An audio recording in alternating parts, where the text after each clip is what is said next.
Okay, so we're going to start in 1, 2, 3, 4. Here we go.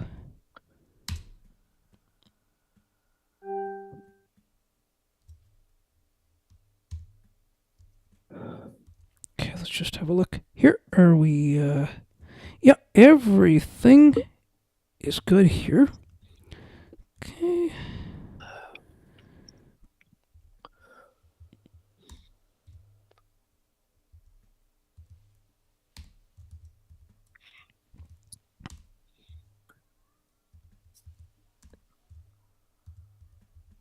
Okay, there we go. We are good.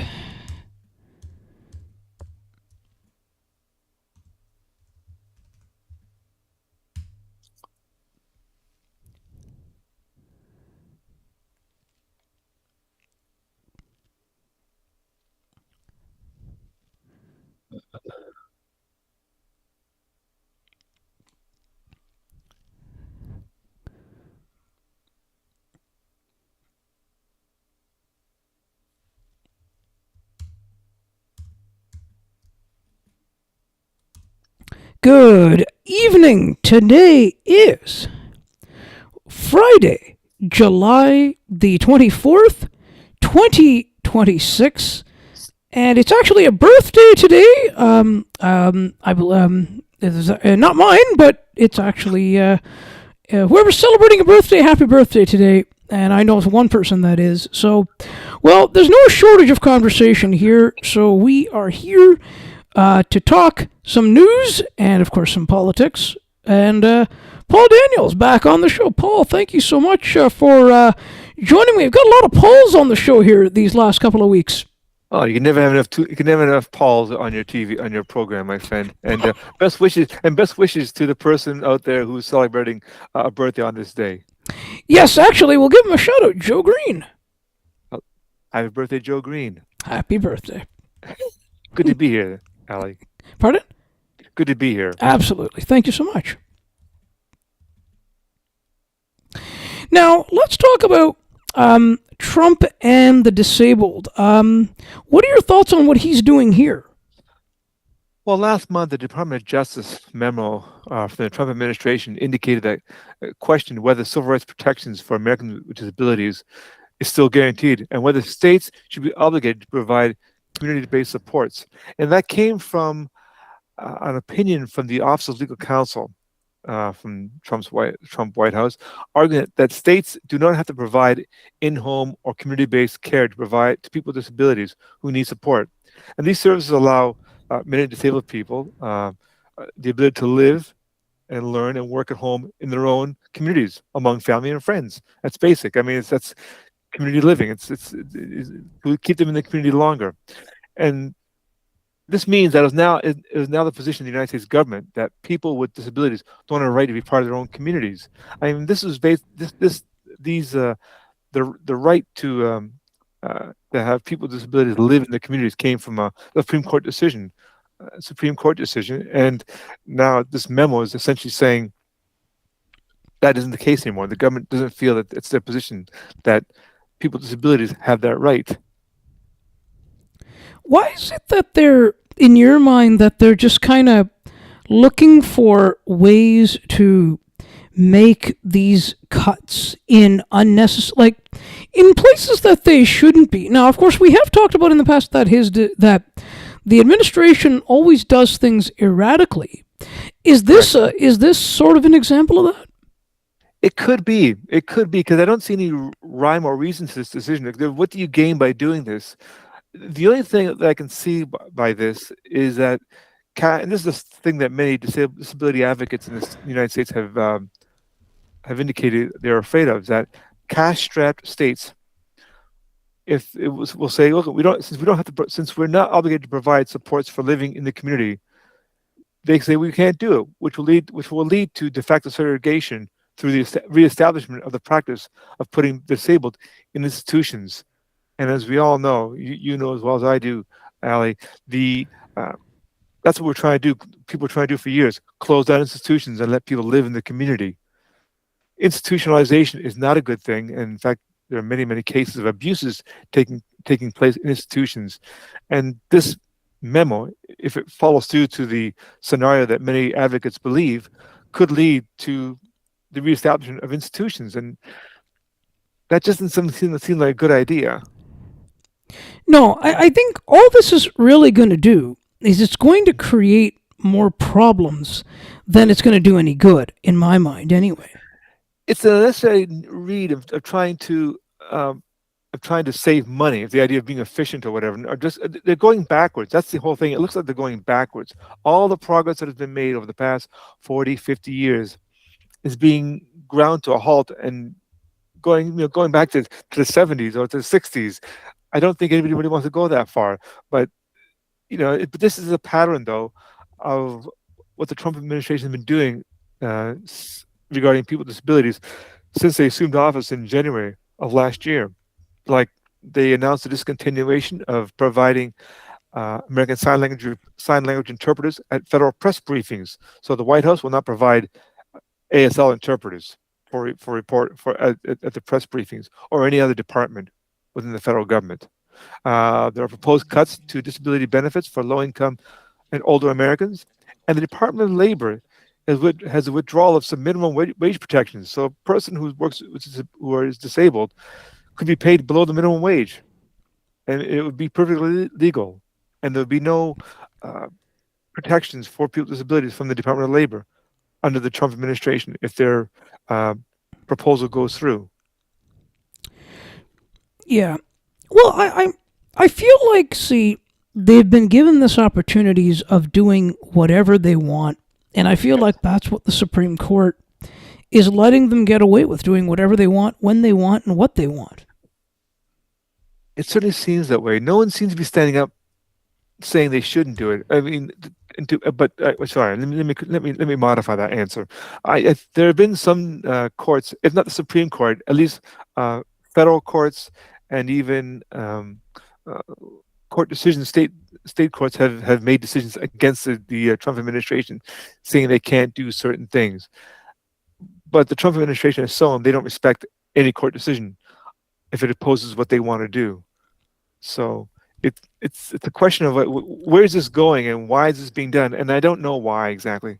I mean that because that's obvious. That's the next question you and I have to wonder: why is this being done, and what rationale is this being done? It's, and as you said, it's erratic. And we both agreed this administration doesn't really think things through very well. They're not very good at policy ideas, although they like bringing forth ideas and they're doing things. But look at the tone. The tone is set by members of the administration.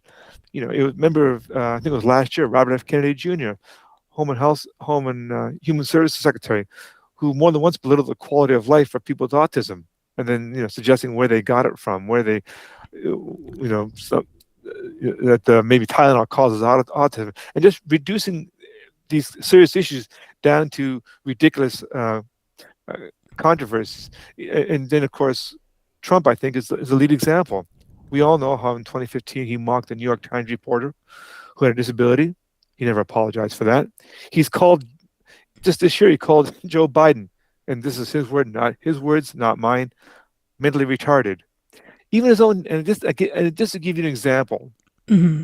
by his own family member, Fred Trump, a nephew, Fred Trump III, his own story about his uncle in a book he wrote called All in the Family, The Trumps and How We Got This Way.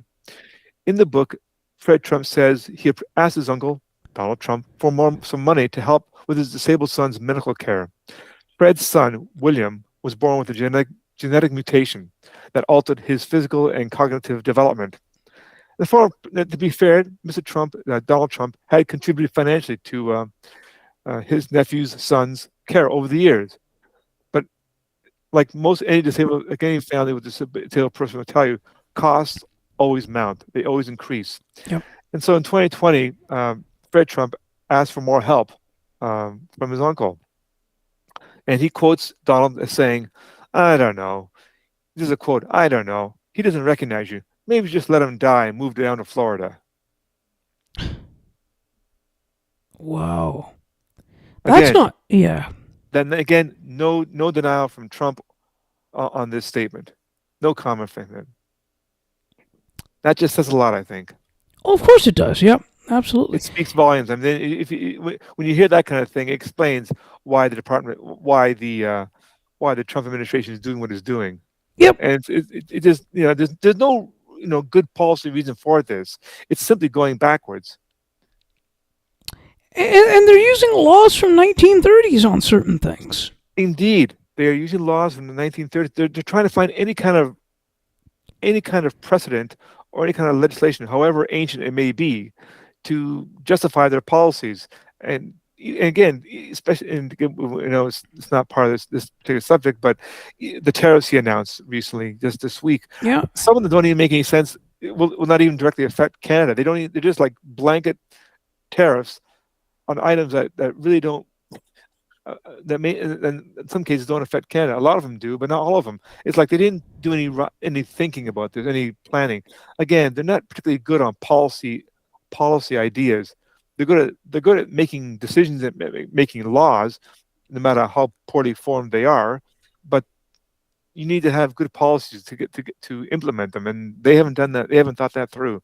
It's very, very much uh, uh, I'm not sure how you would call it, maybe um, a type of way where they're just finding ways to, you know, throw ideas out and see what sticks. And apparently, these things are sticking. yeah, and it's interesting too.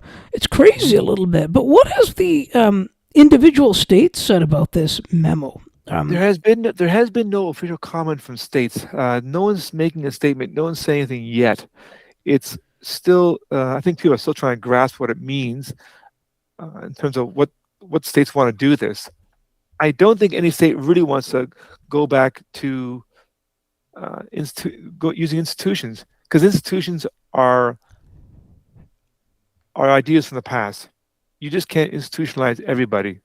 The way to go forward has been shown more than once, and all reputable studies have shown community living is a better approach. People living in the community are better citizens. They have better quality of lives. They're no longer secluded from the outside world. They know what's going on in the world. They're participants in society.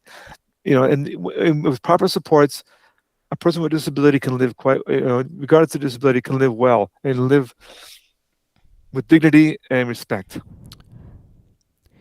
Yeah, and you know what? We all have a right to live that way. It's just a Mhm. matter of just like the impacts Yeah, and just of these decisions that are being made. yeah. I mean, right now and this fight is going on, particularly in the United States, but it's also happening in Canada. There are Yeah, people fighting in this country as well. Regarding the Canada Disability Benefit, which is inadequate. Almost everyone says that. $200 you can get up to $200 a month. I know some people who are getting only $9 a month from the Canada Disability Benefit. $10 a month. What are you going to do with that? And especially when most of the money you have goes to rent. You have to choose either food or rent. yeah. In the course, and only one province has still allows um, people who receive the CDB to have the provincial benefits clawed back based on what they're getting on federal benefits. Every other province has said they will not claw back provincial benefits for those who are receiving the Canada Disability Benefit. Only one province has not done that, and that's Alberta. But I think, see, like, I mean, the one side of it is here, especially Mhm. when you turn it in, and it kind of ties in here that all these programs, like the Canada's Disability Benefit, and of course, you and I are both in Ontario, and ODSP, programs like that, Mhm. these are actually, some people are against it, but these programs are actually very important. It's the difference between living and not living. Perfectly. They're inadequate right now in funding. They need to be increased. The rents in Toronto and Ontario overall are expensive. It's a Yep. cost more, and you and I both know, and most people know this. Being disabled, it costs more to be disabled. Mm-hmm. It costs more. No matter how many grant programs there are, it still costs more to be disabled. It's medication, it's transportation, It's accommodation in the office. It's accommodation at home. It's not cheap. It's just expensive. It's tough, and programs have not been updated. In some cases, have not been updated. In government, so I say, well, we do it based on level on the on the cost of living allowance, on the cost of living. Well, that's cost of living for able-bodied Canadians. Try it for disabled Canadians. You'll find it's a lot more expensive. Somebody once said to me, "It doesn't matter how good the economy is; it's always a recession for people with disabilities." Yeah, I mean, yeah, and like, see, and I feel like there are a lot of things that won't change in our lifetime. That's something I can certainly Sure. say. Oh, sure, but I think it won't change, but we can make it better. Yes. We can make it better, and that's I think this is the time. This is what we need right now is some good policy ideas from uh, disability advocates and from politicians. Like here's the reality is that you and again, we all know this. We don't like to admit it. We're all going to be disabled one day, whether by we get old by through aging, or by circumstance. We Yep. will all be disabled in some way. So it's an investment in your own in your own future. Make it better now. Improve the system now, because when you do become disabled, you're going to find it's tough. It's Yep. not easy. The daily inconveniences that people with disabilities engage have to live with is nothing. Something that uh, to be lived, to be understood. And I think a lot of people, especially able-bodied people, don't understand that. No. They rely on that. Oh, aren't you courageous getting through the day?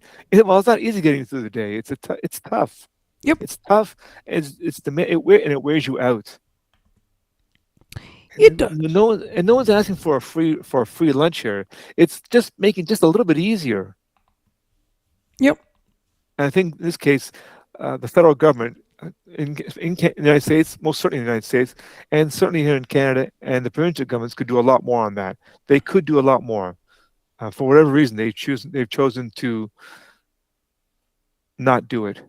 No. Exactly. Yep. And speaking of Canadian politics, there's certainly the Conservative Party have been in a lot of hot water these days, haven't they? Yeah, there's no shortage of drama within the Conservative Party. Who needs soap operas when you have the Conservative Party? Oh, I agree. It's imploding. It's falling apart. That's what's happening. Their internal divisions are among the MPs are just tearing the party apart. It's like they're just and it's showing. It's not just like rumored. We're seeing it online. We're seeing it in real time. Yep. And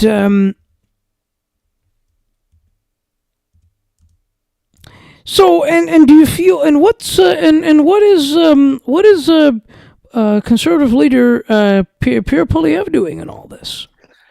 It looks like he's joining in a recent article in the Walrus magazine.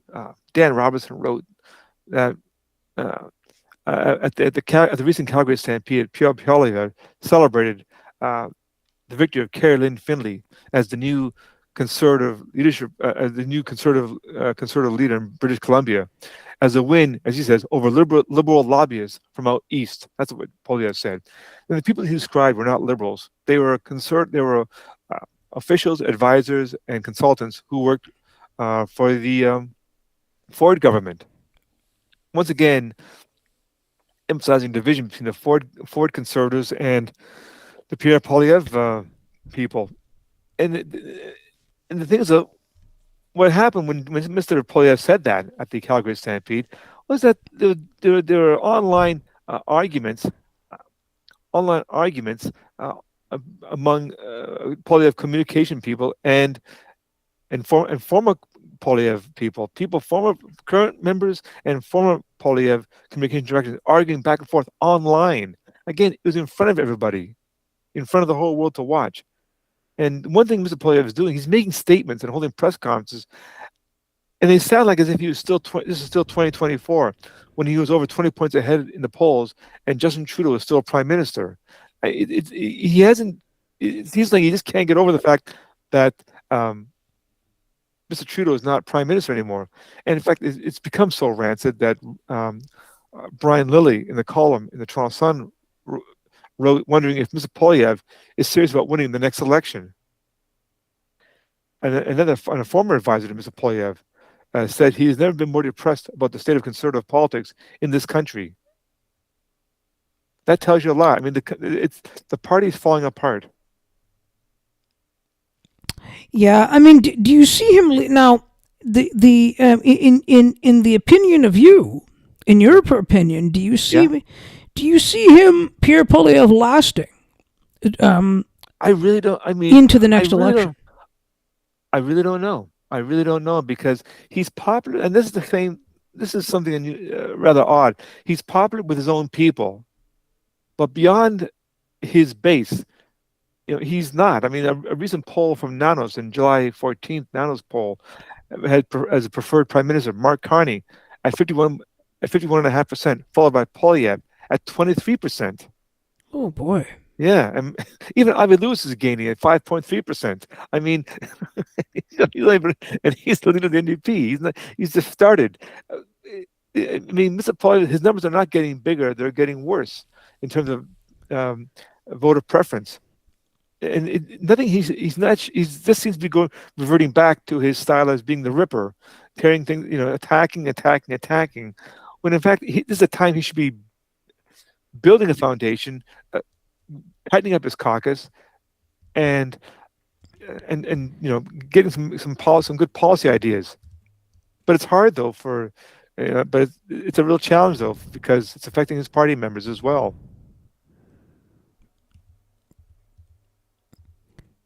Yeah, and I think it's one of those things where maybe he's not. I don't know. Maybe he's not serious about it anymore. I just don't think he. That's a good question. I think everybody. I think anyone who wants to become who's a leader of a political party wants dreams of the idea of becoming leader of a country.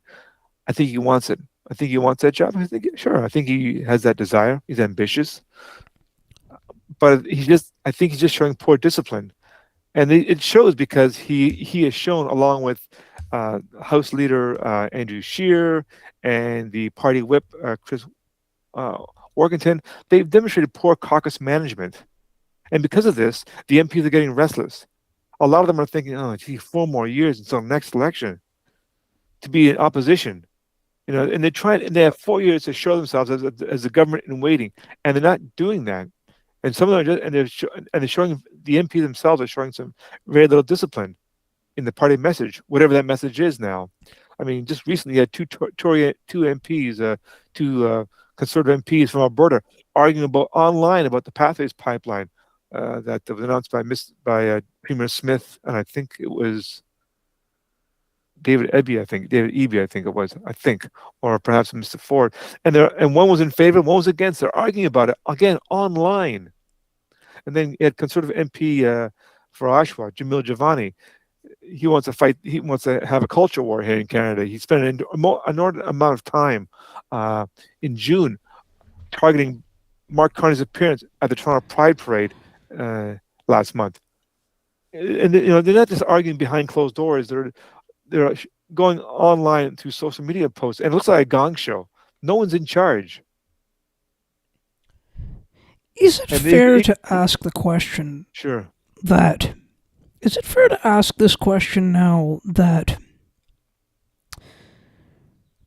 Do you feel that we're almost are we starting to feel like see similar like Trump style sort of policies and things emerging here in Canada? And Oh, yes, we have the Maple Mega movement, but sure. Oh, you had that too. You had Mr. Polyev last couple of years ago. He was talking about introducing Bitcoin. Big in favor of cryptocurrency. He sort of downplayed that a lot since then. And then you had members of his caucus talking about the conspiracy theories about the World Economic Forum. They're engaging in conspiracy theories. An MP held at a press conference last week, I believe. I forget her name now. A federal MP had federal Tory MP, had a press conference demanding for a all committee investigation into the COVID-19 vaccine. She's still fighting that war, and and the contents. Like she's still fighting 2021. I mean, it's like Mr. Poilievre's not doing. If he's doing anything, it's not working. He's not keeping his caucus in line. His party, as I mentioned, his House leader, Mr. Scheer, his party whip, Mr. Workington, have, again, if they've demonstrated caucus management, it isn't working. Or if they haven't done it, they've shown really it's been very poor. And Mr. Poilievre should take a lesson from his predecessors, Stephen Harper and or Brian Mulroney. Each had their own style to manage the MPs, but they were successful in doing that. Mr. Harper had an iron fist, and he was sort of known as a control freak. No one spoke outside except him. And Mr. Mulroney was quite different. He was a charmer. He made a point of giving MPs time, talking to them. He made a point of, one-on-one politics, one-on-one communication. If you heard about an MP who just had a baby, he would call them and wish him all the best and everything. Or if heard of an MP who suffered a death in the family, Mr.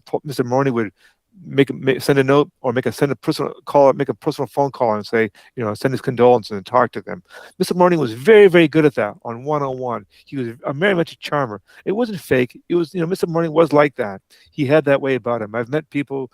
I have friends of mine who are members of the National Action Committee on the Status of Women, and they were in the Prime Minister's office talking to Mr. Mulroney at the time. And they said he gave you that laser focus that he was paying attention to everything you were saying and wanted to hear what you thought.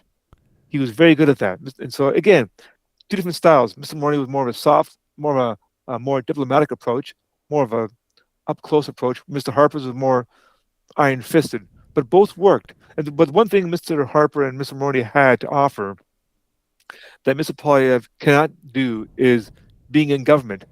Harper and Mr. Harper and Mr. Mulroney were both prime minister.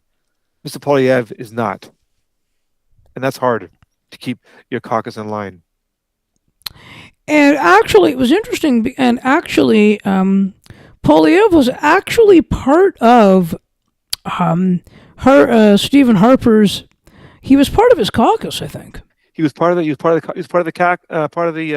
caucus. Exactly, he was part of the caucus. I believe he was housing minister, and I think you would have learned a few things about that. But I don't know. It's just maybe it's just the nature of being an MP nowadays. It's just you have to do more. You just don't feel the need to be disciplined or to take the orders of the leader. Or maybe it's Mr. Poilievre and Mr. Scheer, Mr. Workington. I don't know, but clearly there's something wrong here. The party is dysfunctional. They're not a government in waiting. No, clearly not. And people can see that and go, we don't need this. And they'll give Mr. Carney, Prime Minister Carney, a lot of time, a lot of leeway. And so far, the economy has, if not going swimmingly, is steady. It's not exciting, but it's steady, given all the financial challenges it's facing from a trade war, an unnecessary trade war with the United States. Yes, and also too, like, see, and they're not, and of course, we did briefly mention the tariffs earlier, like, and I feel like what's going on here is that they're not, and like the premiers want retaliatory tariffs, but Carney won't allow. But Prime Minister Carney won't allow for that. I don't know if it feels good to say that, to fight back. The fact is, the American economy is bigger than ours. Yes, and what we've done so far has been pretty good. Look at the booze ban. We banned American alcohol from Canadian shelves, and they're angry, and that really bothers them. They're really angry about that, and they're angry because they're blaming us. That's why they impose these tariffs. Well, we would never had a booze ban if they hadn't imposed tariffs in April of 2025. It's the response to their tariffs. I don't want to sound like a 5-year-old, but they started this, right? They began this war. We just simply did the most one effective thing we could do, and that was bring forth a booze ban on American alcohol, and it's worked. It's been very effective. It's hurting them.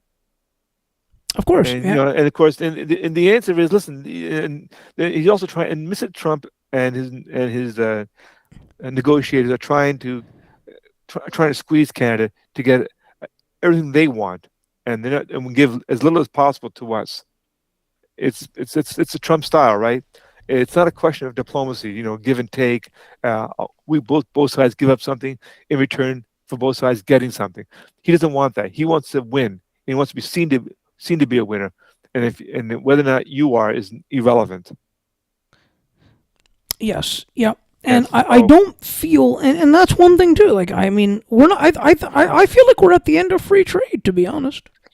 I don't know where this is. I don't know where this goes. I really don't know. It's not going to be pretty for another 2 more years at No, least. no. It's not going to be pretty. And maybe the midterms might change something. Who knows? We You shall never know. see. I What? don't know. I mean, if the Democrats win both the House and possibly the Senate, who knows? But it's a hard one to foresee. I don't. It's not gonna. These are not gonna be easy years going No, forward. It's no. gonna be tough, and I think most Canadians have accepted that. They don't like it, of course, but they accept it. Yeah, exactly. And how's the NDP doing? Like under and Avi Lewis's leadership Yeah, there? I mean, they have picked up a little bit, as we mentioned there. they have picked it a little bit in the polls. Nothing to get too excited about, but it's an improvement from where they were. I think the NDP is trying to get itself out of an enormous hole. First of all, they only have 5 seats in the House of Commons. Uh, Ms. Lewis, I think, is trying to copy the Zoran Mamdani approach in the United States, which has been very successful for Mamdani in New York. Hmm. He can chalk up a number of successes and policy achievements. But it's slow. It's slow here. It's slow for the NDP, but that's a good thing. The Tories don't want wait 4 years for the next election. The NDP are quite happy to wait 4 years because they have a lot of rebuilding to do. They have to pay off the party debt.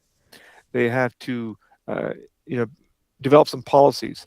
They have and to also get Ivy Lewis uh, some more raise his profile so people know who he is, and also to get themselves in a proper direction to get themselves back as a party. And along the way, if they can win a by-election or two, that might happen. That could happen, perhaps. But we shall see. There are six federal by-elections coming up.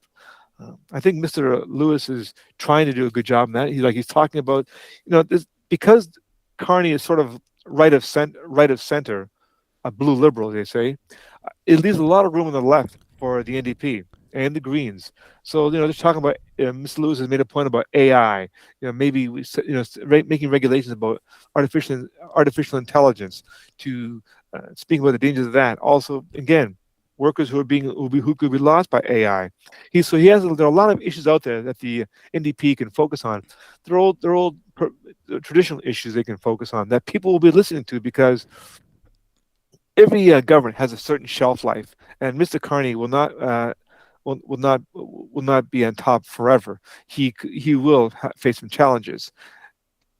So this offers an opportunity for the NDP to have some alternatives, again, to raise the party leader's profile, and perhaps again win a few seats along the way.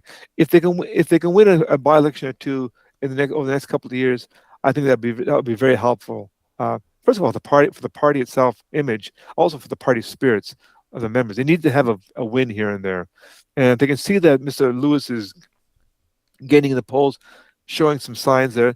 That's a good indication too that people are willing to listen to the Democrats, what they have to offer. It's amazing.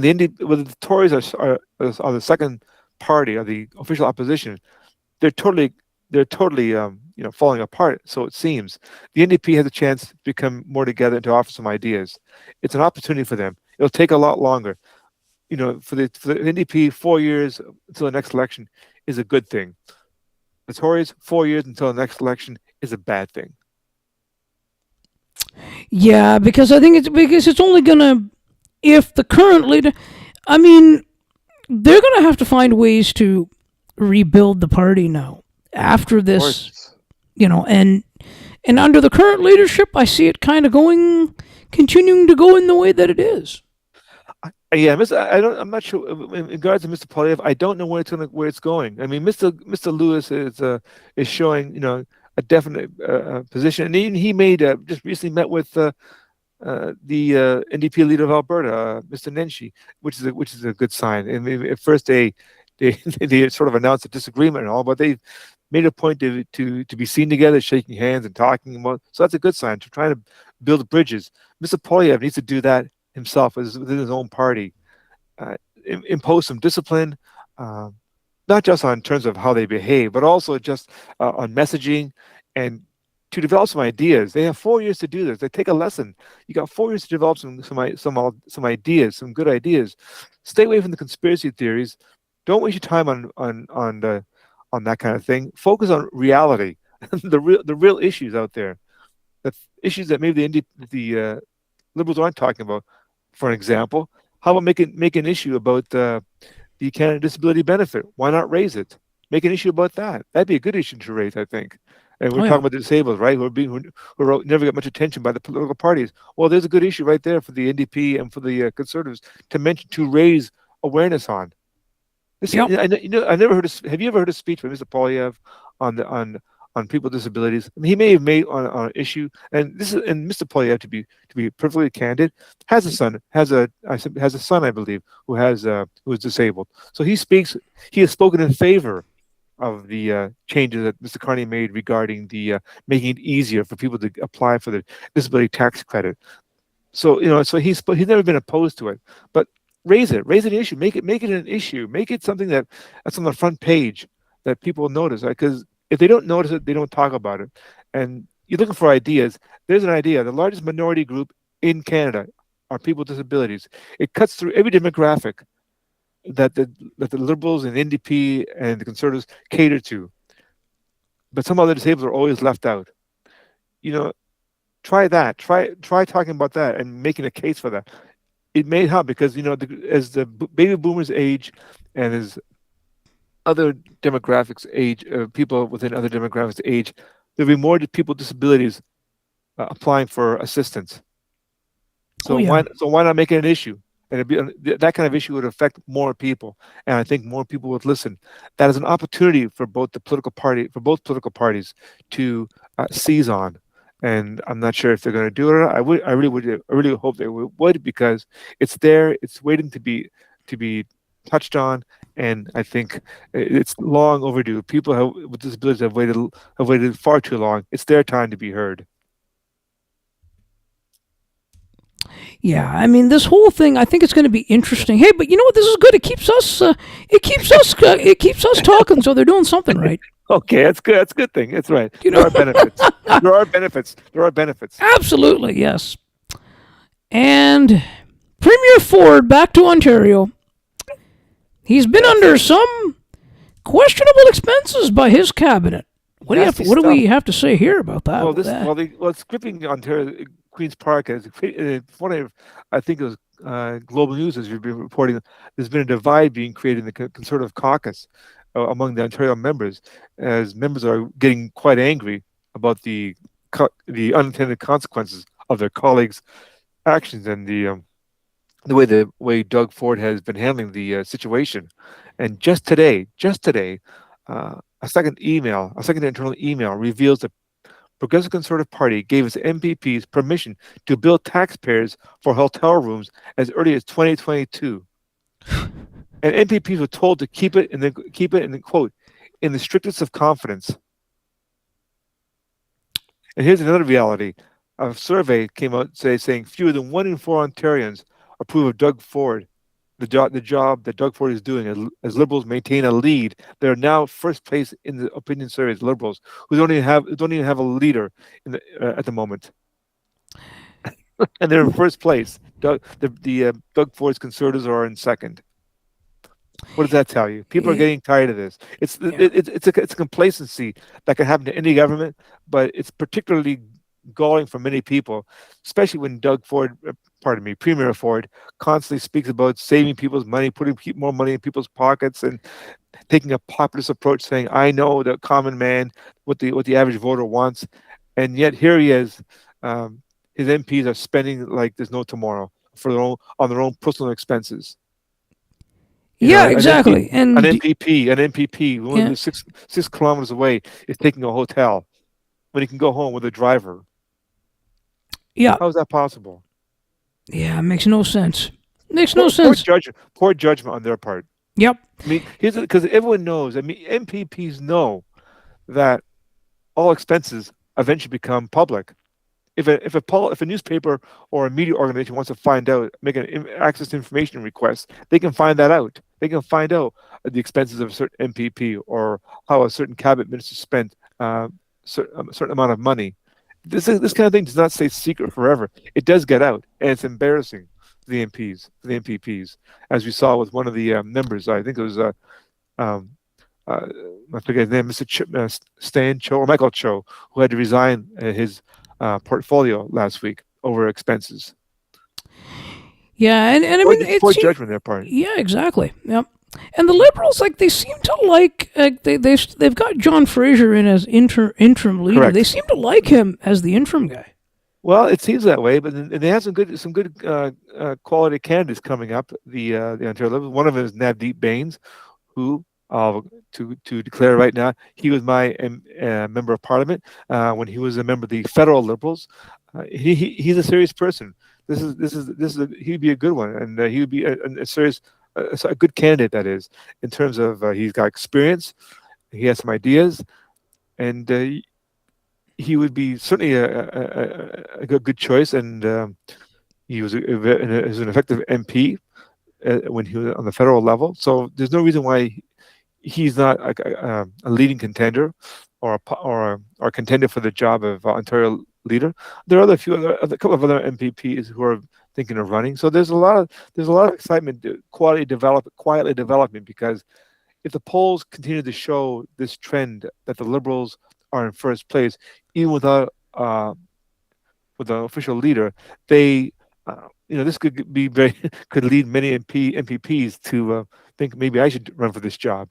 When you have quality candidates or people who are interested in the job, it gets enthusiasm for the party, saying, a new face on the political horizon, and that's always good to have. Do you know what I think? I would Yeah, love to see Ontario Green Party leader Mike Schreiner yeah, cross over to the Liberals. I would love to see that if he wants to do it. And the reason yeah. I say that, Hmm. because if you look at, he has a lot of good ideas, and he's He put, does. yeah. And just to go back to our disability topic we had earlier, Hmm. he in the last provincial election, it was he, not the moderator. It was he, Mr. Schreiner, who asked the question about the I think it was the ODSP, the Ontario Disability the ODSP, pardon me, ODSP supplements, and the inadequate funds for people for recipients. It was he who asked the question of Doug Ford, not the moderator. And I thought that was interesting. The media didn't ask the question, but the Green Party leader did, and nobody else followed up, which was disappointing. And yeah, Mr. Schreiner has some good ideas, and he has been approached. I think he's even admitted he's been approached by liberals to cross the floor. I don't, if he, listen, if he crossed the floor, he could become leader. I mean, he could become leader easily. I don't, because he's got an attractive resume and a pretty good profile, uh, but I don't think he wants to do it. I think he's in it because now, first of all, there are two members in the Green Party in Ontario, in the Ontario legislature. So it's not that he's the only one. He has two. There are two members, him and someone else from, I believe, Kitchener. So there are interesting. So he could build on that because the likability. I think of all the provincial leaders, he has a real high likability among voters. Maybe because he is the leader of the smallest party, smallest caucus, two seats. But they like him. He's raising issues, and and people like that kind of a fighter when he's fighting basically a lonely battle in the House, and he's done an effective job on that. But he has been approached by liberals in the past to cross the floor, and he said no. So I don't think if he's not gonna if he didn't do it before, I don't think he's gonna do it now. but it is interesting, an interesting idea Hmm. that a party leader would cross the floor. That would be interesting. Yeah, yeah, It and would as certainly long be as yeah, very unusual. oh yeah, yeah, and as long as yeah, because he has good ideas now. Yep. Yeah, and also too, with speaking of wasting tax, like spending taxpayers' money. When they introduced when the Ford government introduced drinking in the park, I don't I really again I feel like that wasn't really thought through. It wasn't. A lot of the ideas don't seem to. They seem to be like um, small ideas. Big ideas are too hard. So he's trying to think of these small little ideas, like allowing, the convenience of having alcohol in the park, drinking in the park. You know, I guess so. I mean, don't. But here's a question: don't most people do it anyways? Drink in the park when they're not being seen doing it. People do it anyway. I mean, I'm not suggesting that you should do it, but we I think we both know people have done that in the past. Drink in the park, responsibly, of course, drinking, but they should, even though it says no booze is allowed on the park grounds. It's a small idea, and I'm not sure, and it's a small idea, and really, like, is it really necessary? Is it really an issue people want to worry about? It's like people had the idea of uh, beer in the convenience stores. It wasn't a big issue, and but he's giving people what they don't want, and this is just one of them. It's sort of a small idea, small policy change. Again, that people aren't really demanding. There are much more important issues out there. Again, we've mentioned more than once. I sound like a broken record now, but he could do more about the ODSP rates in Yes, Ontario. He could do a lot more. He could do a lot more on disability issues, on accessibility. He could do a lot more of that. Be a leader on that. Set an example among other provinces, but he's not. It's just status quo with him, and so he looks like a government that's running out of ideas, that's tired, that's already exhausted, and they're getting lazy. And when you get lazy and complacent, when you start doing things like spending money the way they have on personal expenses, that just shows a government that's getting lazy, that's complacent, that's getting, and also arrogant. well, he's been in there, he's been in office for He's over been eight there. years now. He's been there for 8 years. It's a long time, which is impressive to him, to his credit. Winning three consecutive majorities is impressive. And he could take a lesson though from a more successful premier, conservative premier in Ontario, and that was Bill Davis. Bill Davis was always was not known for being the most charismatic person in the sense that he wasn't a great speaker. And he once said, "Bland works," and that was Davis. But a lesson he learned from his mother: moderation, Billy, moderation, and that's something that Mr. Ford could have learned. Moderation. Mr. Bill Davis was not a strident kind of a guy. He was a progressive conservative, fiscally, but a social moderate. He was a social moderate, and that's the way he worked, and it works well this way. And Mr. Ford can't it plays this game of populism, and populism has a limited shelf value, and it's also rather exclusionary, in my opinion. It assumes that all people are the same, and let's face it, people with disabilities are not the same. No, They have their own special needs, their own special considerations that are not being addressed by the provincial government adequately, in my opinion, and in the opinion of many disability advocates. They could do better, and I think Mr. Ford could learn something from Mr. Davis on how to govern properly. Like, have some again. Discipline is what's needed. Governing is not easy. When you're a leader of a party, the leader of a government, you've got to show some discipline. And the fact that these expenses, and if this is now that we have this memo that came out from email from 4 years ago saying, keep this. It's okay to build taxpayers for hotel rooms. I mean, it just shows a lack of. It just shows uh, a lack of understanding and appreciation for the dollar. I mean, Mr. Ford always brags about how much, he's careful about his pennies. Well, that may be what he says, but it hasn't been demonstrated properly in the last few in the la- over the, if the last few weeks revelations about personal expenses is any indication. So He's taking a real hit. This particular controversy is taking a real toll on Mr. Ford and his government. It So is, this and will it's not. kind of, and it's Yeah, actually showing now too. it is. And here's the thing: it's self-inflicted. This is something that could have been avoided. Yep. And this is a problem of many politicians: self-inflicted wounds. The injuries they cause are done by themselves. They did this. It's not like something happened to them. Sometimes when the economy goes bad, a government is limited in what it can do when the economy goes bad. They can help, they can do certain things, but they really can't turn the economy around as fast as they would like. It takes time, and then they get blamed for the way people blame Jimmy Carter for the economy being bad when he was defeated by Ronald Reagan. Well, he didn't create that economy was it was turning around, but ever so slightly, but not fast enough. They blame him for that. A politician or a leader can only do so much. But that's one thing. But when you have external forces that can affect a leader, but when it comes to like things like expenses or your own policy decisions, that's different. That's self-inflicted. Your own personal behavior. You have in charge of your own personal behavior, and these MPs and this spending expenses scandal, it shows that they've shown uh, they've shown poor behavior in terms of how they spending taxpayer money.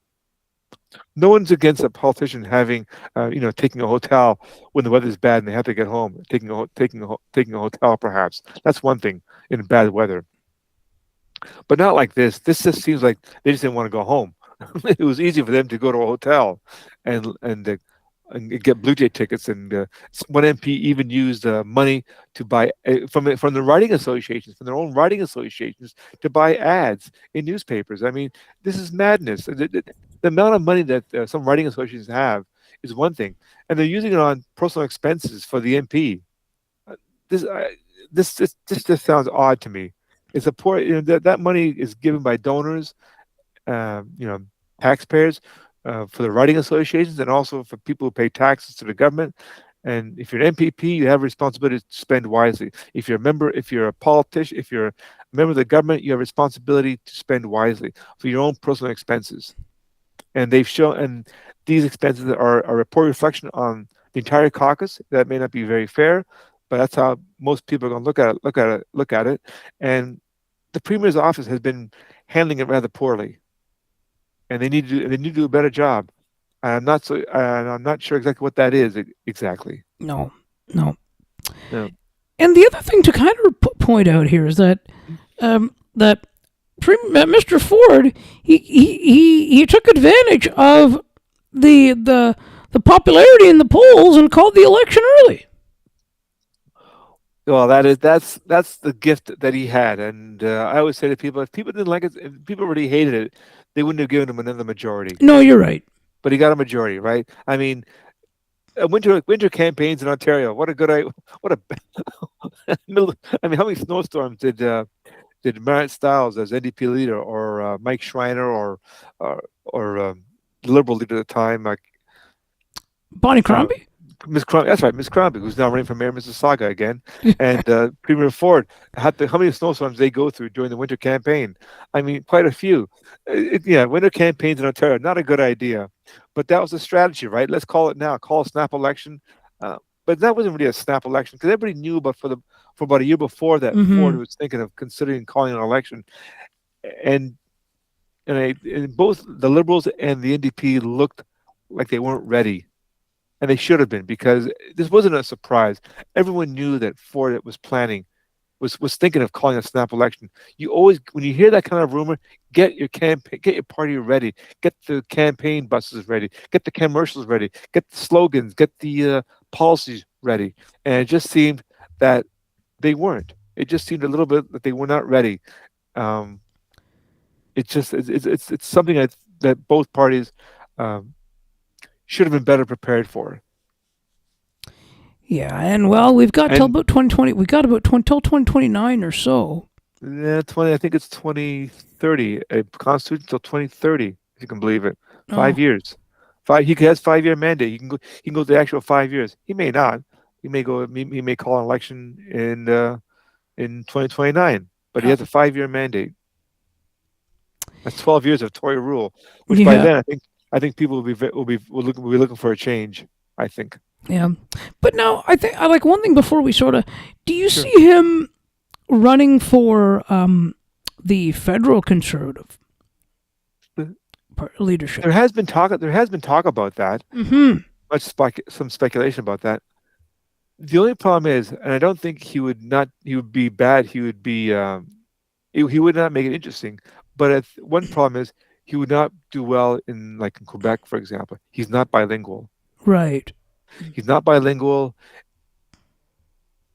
and so that he would not be very popular out in Quebec, nor in New Brunswick, perhaps. He may not be very popular among First Nations people. That's another thing as well. They made it, here's some of the statements he's made in the past, and I think I don't know. I don't think that kind of approach works well. Um, that kind of populist approach works well. The last time I saw that work effectively, I wasn't alive when it happened, that I read about it worked very well, was with Louis Saint Laurent, the prime minister in a liberal party leader in 1948. He took over from Mackenzie King. He was Uncle Louis. It was an image, Uncle Louis. Uncle Louis can't lose. He was everyone's grandfather. He had that charming way about him, that quiet charisma. That kind of populism might work, but for the most part, and he was also a very good administrator. Mr. Summerall was a very good administrator. And he was probably the best prepared prime minister in modern times. The approach that Mr. Ford has in terms of his populism, I don't think that would work. But then again, events have shown me to be wrong in the past. Who knows? Maybe it would work. But I don't. There's no one out there looking. There's no one out there gunning for Mr. Poilievre's job right now. It's not open. No one's challenging Mr. Poilievre. Again, as I mentioned earlier, the uh, the party members like Poilievre. They're very pleased. They like him a lot. He's not. He's very popular among the rank and file members of the party. It's the general public outside beyond the party that has a problem with him, and that's the problem. He can't. How do you build? How do you expand your popularity if people don't like you? If it's not growing, you can't, and that's a Nope. challenge for Mr. Polyev, and I think it's a part challenge for any conservative right now in the federal party. They have to do um, they have to overcome this problem of, as I said, better discipline, some good policy ideas, and also just a better attitude of how they treat the press, how they act themselves in public. They can't be this kind of childish behavior. Actually, and if I may add one thing, Yes. the Tories did have one person who was actually I thought was an excellent choice. They got rid of him, and that was Aaron O'Toole. I thought he was a very good leader. He was trying to be Bill Davis on a national level, and they tossed him out. And I think they should have kept him on because I think he would be first. I think he would eventually become prime minister. He reminded me a lot of the Bill Davis, even Robert Stanfield approach to being a Tory leader. Stanfield's known as the best prime minister Canada never had.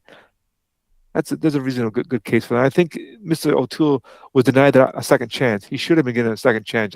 He was basically brought down by people who just didn't like his style. He wasn't too dogmatic enough for members of the caucus. But don't the conservatives doesn't the conservative party have a notion there that they could, if they don't, I mean, that if they don't like Polyev, and I realize that they do, Hmm. that they could vote him out like they They did could. for Aaron O'Toole. They could do that. It's not going to, but there's no sign that's going to happen. No sign at the moment. Who knows? Who's to say what's going to happen 6 months from now or this time next year? It depends. It just depends on how long this gong show continues. They have to. This cannot go on like this for very long. It just because then the numbers in the polls are going to show when the numbers liberal numbers get better and the Tory numbers get worse. Something has to give here. And some have said that Polyev might step down or will be told to leave. Like I said, I don't know. I don't know. It would have to be a dramatic drop for for Mr. Polyev to leave. He's not that kind of guy just to walk away. He's a fighter. Oh, he is. Yep. He's not gonna give in. He worked very hard to become leader. He's not gonna give it up. And Yep. I'm sure he wants it like every leader. He wants another shot at an election. to become prime minister. So Yep. so who knows what he'll do? But at the moment, there's no call for him to step down. Um, but there are calls though for the party to get its act together because clearly it is falling apart.